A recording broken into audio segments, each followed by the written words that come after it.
السلام عليكم. اليوم جيت نوجد معكم هاد الفطائر هادو كيجيو شاهيين وغزالين وخفاف وبساط تقدروا توجدوهم للسحور او الفطور.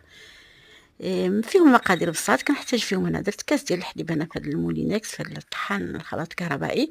درت كاس الحليب، نص كاس ديال الزيت مع شويه الزبده، الخميره الحلويات، الملحه. كنطحن كلشي، كنضيف لهم كاس ديال الدقيق وكنطحن.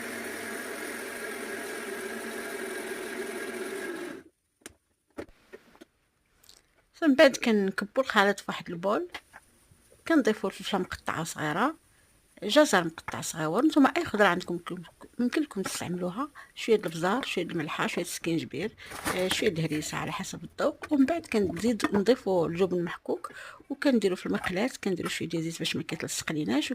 انا درت هاد القرص باش يجوني مقادين. كنكبوا الخليط ديالنا وكنطيبوا على جوج جهات، وبالصحه والراحه.